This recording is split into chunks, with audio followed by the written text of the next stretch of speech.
compared to America. You know, remember the poem, London is a man's town, there's power in the air. Paris is a woman's town, there's flowers in the air, in her hair. But I've had enough of these antiquated things. It's home again, home again, home again for me. I want to go to where the land is big and the air is fresh and free, or something like that. Who is that? I don't know, but it's right there. And by the way, when I came after the mission, is it over with? No, we got 10 minutes. Okay, after my mission, I met Dad and Ray and Mother down in Switzerland. I flew into Zurich, and they were in Lake Lucerne, at the Lake Lucerne Hotel. I'll never forget it. The first time I'd seen the sky in 2 years. Huh? We'd been there about 2 or 3 days, and we started to leave, and Dad came in and packed me. Yeah. Yeah, I mean, I said, Dad, I've been on my own for almost 3 years now, and you don't need to do that. But anyway, we caught the train and went down to Venice. Not Venice, but Vienna. No, Venice. Sorry. Had a wonderful time there. Ran into people I knew there. It was amazing. And then we caught a bus, a sort of a tour bus, and went over to Florence. It was beautiful. What kinds of things did you do? It fascinates me. What would What anybody do if Dad is in the party? Well, I'll tell you. He had ulcers then. He was suffering mightily, and you know him. Didn't matter what how bad he felt. He ate what he wanted to eat. And that was it. He suffered. He wasn't the smartest guy I ever met in that respect. But when we got to to Vienna, it was his birthday. So Ray and I, Mother wasn't feeling well, but Ray and I had a surprise birthday party up on a roof, a swanky place, and he was suffering mightily that night. He was in terrible pain. And then when we got to Florence, we saw museums. Well, the last day there, I was to catch a train up to Milano and in the Orient Express into Paris, where I was meeting some friends, and Dad, we were going through this. This is typical. This is an Uncle Lloyd story. He got to looking at his watch. We went through the museum. He wasn't for that too much, as you can appreciate. Finally, he said to me, Charlie, we've got to get you to the train. I said, okay. So I hugged Mother and Ray goodbye, and we went to the hotel, and he packed me again. Got in a cab, took me over to the train station, shook my hand, and left. It was 3.5 hours before the train was to leave.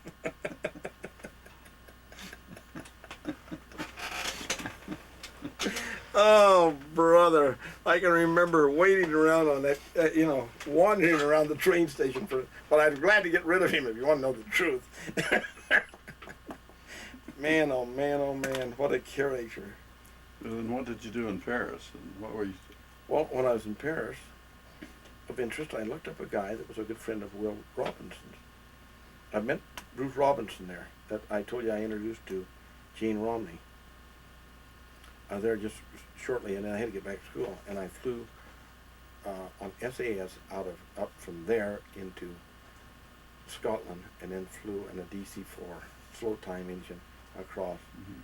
There must have been maybe 5-10 people on board, and I remember they had grapes.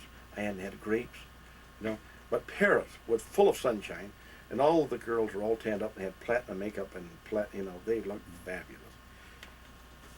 And Will Robinson had a friend there that was the head of the First National City Bank, now called Citicorp, on the Champs-Elysees. And would I look him up? I said, sure. And I remember looking him up, and him sitting at this desk, and he had a picture of it there. And he asked me how I liked Paris, and I said very much. And he said, what did I think of the Parisian women? I said, they look fabulous to me. And I said, what do you think about them? Well, he said, my first wife and I are divorced with the 4 kids. We live in Albany, New York. This is my second wife.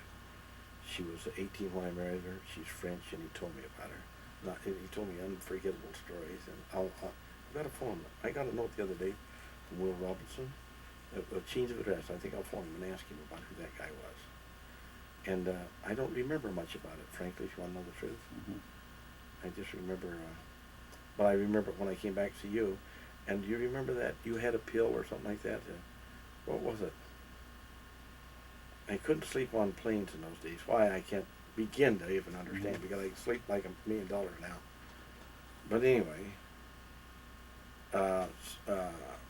I came to see you in Paris, and it seemed to me that somebody had a little sleeping pill or something about that big. And I took it and knocked me down for about 24 hours, Mm-hmm. you know. But I can remember Thor then was very sickly. Mm-hmm. He had Asthma. asthma, Mm-hmm. and I can remember meeting a guy there in the Paris branch. Is that the branch you went to? The Versailles branch. The Versailles branch. As I recall, worked for the American Embassy, didn't he? I think he was with Interpol. As I talked to him. Well, I'm not sure. It's possible who you met was the guy who was the president of the American branch, or the English-speaking branch. He was American. Yeah, right. And his name was Aragona, Was it? right? And he was after that. He worked for Shape. Did he? Yeah. So when NATO and Shape were kicked out by de Gaulle, he went with them up to Belgium. Up to Belgium. Hmm. He later on became mission president. Was a mission president in Germany. Then was a mission president again in Haiti. Hmm. His wife is French. He and his kids are all trilingual. Mm-hmm.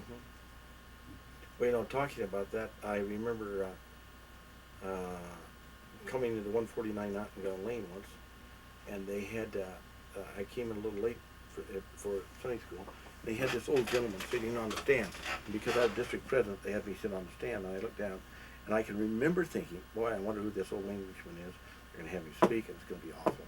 For some reason, I thought that. Whoever was conducting that day said, today, we really have been blessed. We have with us, and there must have been maybe 100 people there, up in the field. We have with us today President John P. Lillywhite, who was the president of the Netherlands mission 4 different times, no stake patriarch for 37 years, etc., etc., etc. Worked in the school, in the church seminary program all of his life. And he's the one that, by the way, that Boyd Key Packer talks about. John, you know, that lost his wife from an infection in the birth of the baby. And anyway, so after he got up and he spoke on the Beatitudes, it was one of the most beautiful talks I have ever heard in my life. And afterwards, I was crazy about a girl, and still am, by the way, John Vandenberg's daughter, Lenore Vandenberg. And John had been on a mission to the Netherlands, and I said to him, do you know John Vandenberg? He said, yes, he was my assistant. And he married a girl that lived with me. That was Mrs. Vandenberg. She was Dutch. And so I had not received my patriarchal blessing. Who gave you yours? Grandpa Welch? No, Jim Harston. Yeah. Well, anyway, so I asked. I was 28 years old. No kidding. Yeah, that's sort of like me. So I said to President Clifton G.M. Kerr then, hey, listen, why don't you write and get the okay, try and get a patriarchal blessing. So he wrote the Salt Lake, and while he did it, he asked if Lillywhite could give about 10 other blessings. He was turned down. So when I came back from my mission, I went to BYU again, and then you could request any patriarch you wanted. As a student. As a student. And so I requested John P. Lillywhite. And I remember January 26th, it was cold. I remember his house was cold. He was a widower. He had a high school girl that took beautiful shorthand, took down the blessing. And I thought to myself, how can anyone give a blessing in this cold room? There's no spirit there. It's just too cold, as far as I was concerned. But I remember making a matter of fasting prayer, and I thought I could maybe lift 30 and wondered about this and that. Anyway, he said to me, now, Charlie, this might be just a paragraph. Mine's only a paragraph, he said, or 2, I don't recall. It might be, but whatever is for you is for you. And I said, okay. So he gave me this blessing, and about a week later I picked it up from him because he officed here sometimes in the old Sunday School Union building behind the Hotel Utah. And he said, Brother Taggart, I have given you the longest patriarchal blessing that I've ever given. That interesting. And so occasionally I get it out and read it, you know. Mm-hmm. And great character. Mm-hmm. And anyway, we're at the end, aren't we? Yeah, we're all out of town. That's a good story.